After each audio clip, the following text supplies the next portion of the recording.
Je suis très heureux de vous voir. Très heureux de célébrer cette Eucharistie avec vous. Je commence par notre petite catéchèse, en rappelant ce que nous avons dit l'autre fois, le dimanche dernier, le dimanche d'avant. C'est qu'à l'ouverture de l'Eucharistie, avant que le prêtre ne dise la prière, l'oraison de l'ouverture, il commence par dire « Le Seigneur soit avec vous ». Et nous répondons « Prions ». Et le prêtre se tait. Est-ce qu'il perd connaissance ou il oublie son texte? Le prêtre se tait parce que, à ce moment-là, chaque membre de la communauté présent dans l'assemblée dit sa prière dans son cœur. Il adresse sa prière à Dieu. Il lui dit pourquoi il est venu là. Il prie pour lui-même. Il prie pour sa famille, pour ses amis, pour les personnes âgées, pour ceux qui sont malades, pour ceux qui sont morts. Il prie pour toutes ces personnes-là. Chacun prie au moment où le prêtre, lui, se tait. Et après le prêtre, dit la prière prévue par l'Église. Et cette prière-là est appelée collecte. Pourquoi collecte? Parce que le prêtre commence par collecter toutes les prières qui ont été dites dans l'assemblée. Il met ensemble avec cette prière prévue par l'Église et il offre au Seigneur. Je suis clair? Vous m'avez saisi? C'est important, il faut revenir à cette chose-là. Sinon, donc ce n'est pas le moment de prendre votre livret et de dire avec le prêtre la prière qui est prévue. Le livret a été fait pour nous aider bien sûr, pour suivre la messe, mais ce n'est pas à vous de faire cette prière-là. L'Église vous laisse vous dire la prière que vous avez amenée dans votre cœur et le prêtre rassemblant toutes ces prières offre au Seigneur. Ça je l'ai dit les dimanches derniers. Mais aujourd'hui, qu'est-ce qu'on dit? Nous sommes à l'offertoire. Et quand l'offertoire est fini, le prêtre commence par dire « Prions ensemble au moment d'offrir les sacrifices de toute l'Église. » Et qu'est-ce que nous répondons? Pour la gloire de Dieu et le salut du monde. Mais de quel sacrifice il est question? Prions ensemble au moment d'offrir les sacrifices. De quel sacrifice il est question? Eh oh, la catéchèse, vous avez oublié. Bien sûr, c'est le sacrifice de Jésus qui s'offre, qui est ce pain et ce vin, qui va devenir son corps et son sang. Nous allons y revenir. Mais d'où vient le pain? D'où vient le vin? Du travail des âmes. Travail des âmes. Ce travail qui n'est pas seulement celui qui a travaillé les blés, celui qui a travaillé, mais c'est de tous les âmes. Mais à ces sacrifices, il y a aussi notre offrande. Parce que c'est de votre offrande qu'on achète le pain et le vin. Donc dans ces sacrifices, ce n'est pas seulement le sacrifice de Jésus, mais c'est le sacrifice de votre vie. C'est votre travail. Et dans ces sacrifices, il y a la prière pour vous-même, pour vos enfants. Mais écoutez, quand vous donnez votre offrande, vous vous privez de quelque chose, non? Oh, est-ce que c'est pas vrai ça? Vous vous privez de quelque chose? Cet argent que vous avez donné, vous auriez peut-être acheté un bon vin pour votre époux. Vous auriez peut-être acheté une belle robe pour votre épouse. Vous auriez donné l'occasion à vos enfants de sortir une soirée. Mais vous donnez. Donc c'est tout cela, tous ces sacrifices consentis qu'on vient remettre sur l'autel et le prêtre offre cela à Dieu. Voilà pourquoi quand vous donnez votre offrande, que ce ne soit pas un geste mécanique. Ce ne soit pas un geste mécanique. Et que ce ne soit pas dans l'église que vous venez préparer votre offrande. Non. À la maison, vous préparez votre offrande. Seigneur, voilà ce que je prévois aujourd'hui pour toi. Cette offrande que je donnerai dans l'église, tu le donnes pour ma grand-mère qui est décédée il y a 50 ans. Accueille-le dans ta maison. Je t'offre cette offrande pour ma fille qui va se marier. Je veux qu'elle soit heureuse. Je donne cette offrande pour cette vieille personne que j'ai rencontrée il y a 2 jours qui est dans la souffrance. Donc, l'offrande que vous donnez aura un sens. C'est bon? Je ferme la parenthèse, finis la catéchèse. Revenons au texte d'aujourd'hui. C'est curieux que le texte que nous entendons commence par dire « La sagesse a bâti sa maison et vous invite à sa table. Venez manger et buvez. » Merci Seigneur, nous venons pour manger et pour boire. Mais c'est gratuit en plus. Mais en nous disant, quittez le tour des rives et vous vivrez, prenez le chemin de l'intelligence. Voilà ce qui est. La sagesse personnifiée, la sagesse dans la Bible, c'est Dieu lui-même. Il nous invite tous à revenir sur le chemin de l'intelligence. Et le chemin de l'intelligence, c'est le chemin du salut. Ce chemin que Saint Paul nous dit dans la deuxième lecture que nous avons entendue dans sa lettre aux Éphésiens. Attention au vin.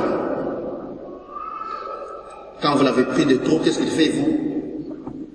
Mène à l'inconduite.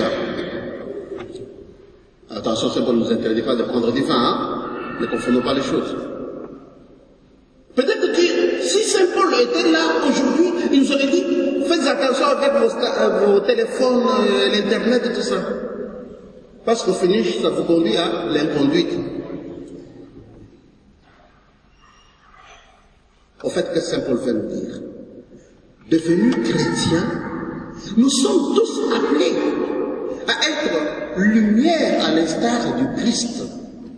Que notre vie soit témoignage. Tout ce qui peut nous conduire à une vie non conforme à la parole de Dieu, tout ce qui peut nous conduire à l'inconduite, nous devions l'éviter. Voilà la grâce qu'il faudra demander.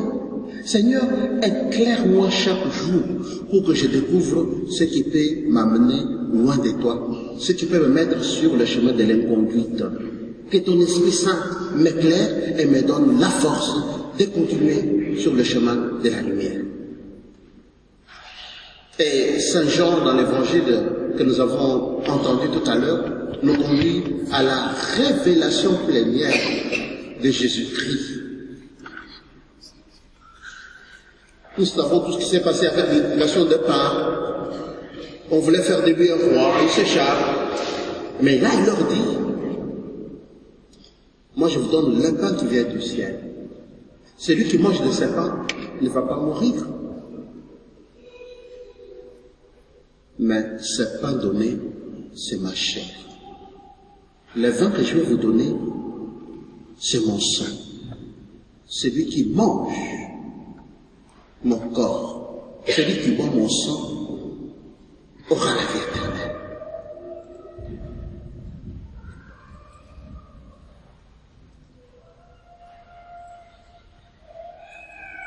Ceux qui étaient là disent, mais ce jeune homme, qu'est-ce qui lui arrive? Qui était lui pour nous donner son corps à manger et son sang à boire? Ne devient-il pas fou?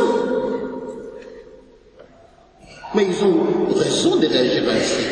Comment on peut manger le corps de quelqu'un et boire son sang?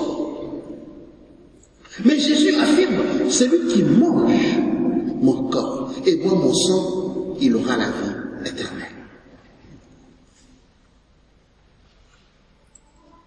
On ne peut comprendre l'essence de ces paroles de Jésus que dans la foi.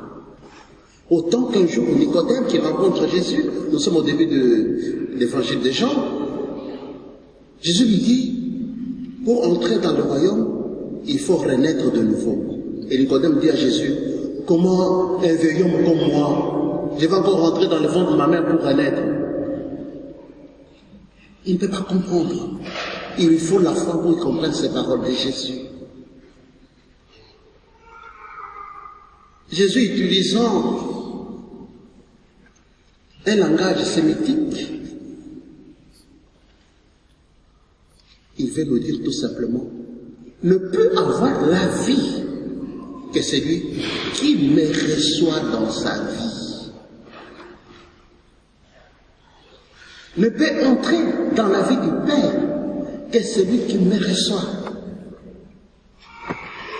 Rappelez-vous un jour, Jésus pose la question à ses disciples, que dites les gens que je suis? Alors ils disent, pour certains tu es Jean le Baptiste, pour d'autres tu es Élie, d'autres tu es un grand prophète. Et Jésus leur pose la question, mais vous, que dites-vous que je suis? Pierre prend la parole et dit, tu es le Messie, le Fils de Dieu vivant. Et quelle était la réponse de Jésus? Comment Jésus a répondu à Pierre? Qui se souvient? Eh oh, eh oh.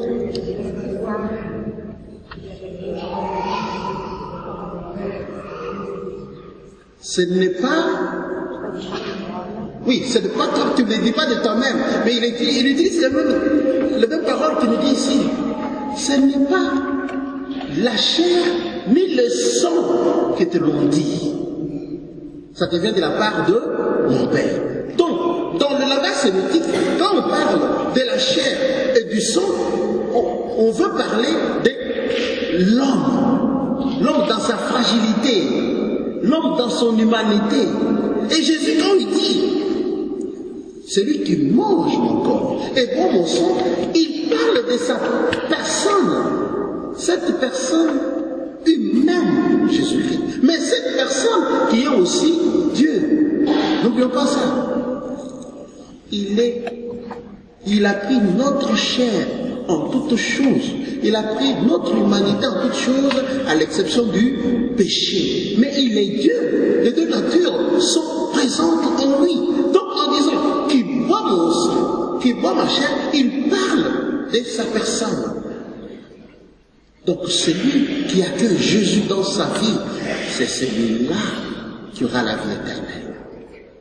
Et sa présence dans l'Eucharistie fait que tout celui qui s'avance vers la table du Seigneur, tout celui qui va communier à lui, il aura la vie éternelle. Pourquoi? Parce qu'il y a une unité qui se forme entre celui qui s'avance vers l'autel et Jésus. Or, nous savons qu'il est le chemin, la vérité et la vie. Donc, en communion, nous recevons, c'est Jésus qui est en nous, qui nous donne alors, il nous communique la vie du Père. Donc, c'est une voie rassurée pour la vie éternelle. En venant vers la table du Seigneur, en communion au Christ, non seulement nous avons la vie éternelle, mais nous allons demeurer avec lui et c'est lui qui vient habiter dans notre cœur. Et c'est merveilleux. C'est merveilleux que c'est beau. Dieu fait d'homme et il se fait nourriture. C'est Dieu qui vient habiter mon corps d'homme, des pécheurs, d'un homme fragile. C'est Dieu qui vient habiter ton corps. C'est Dieu qui vient habiter ton existence. Il vient habiter ton histoire. Que c'est merveilleux. Goûtez et voyez comme est bon le Seigneur. C'est cela sa bonté. Il choisit de venir habiter en nous. Donc, il fait de moi, il fait de toi son tabernacle, le lieu où il veut désirer. Mais la troisième chose, c'est quoi? Père, Fils, Esprit sont toujours unis.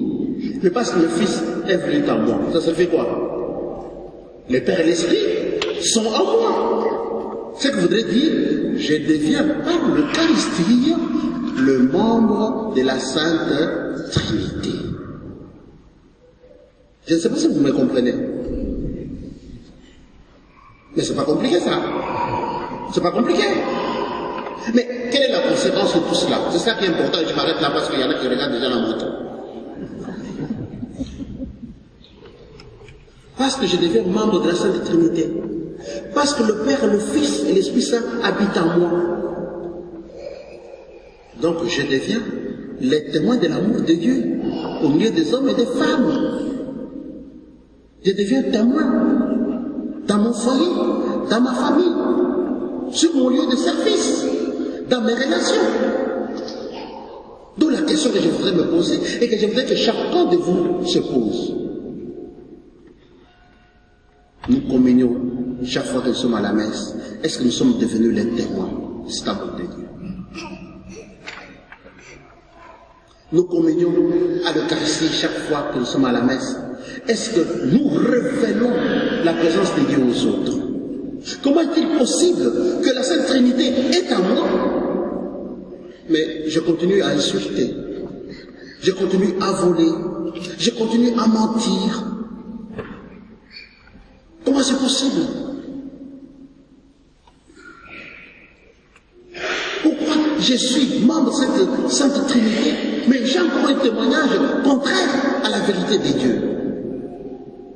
Il y a de la haine dans mon cœur.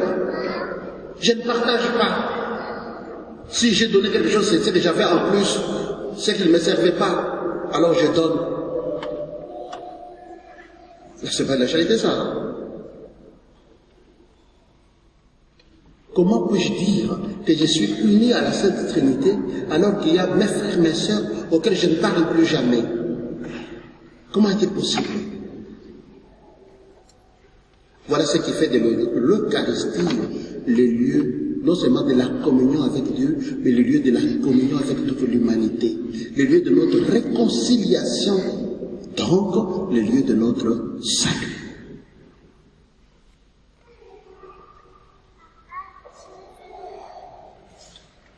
Je voudrais que dans cette Eucharistie, chacun s'offre au Seigneur. Dites au Seigneur votre fragilité, en lui disant, mais tu sais que je communie toujours avec toi, mais regarde ce qu'est ma vie. Voilà ce qu'est ma vie. Viens transformer ma vie. Viens me donner ta grâce dont j'ai besoin pour que je sois toujours et partout les témoins de ton amour. Et que la Vierge Marie intercède pour chacun d'entre nous. Je vous salue Marie. Le Seigneur est avec vous. Vous êtes bénie entre toutes les femmes, et Jésus, le fruit de vos entrailles. Sainte Marie, Mère de Dieu, priez pour nous pauvres pécheurs, maintenant et à l'heure de notre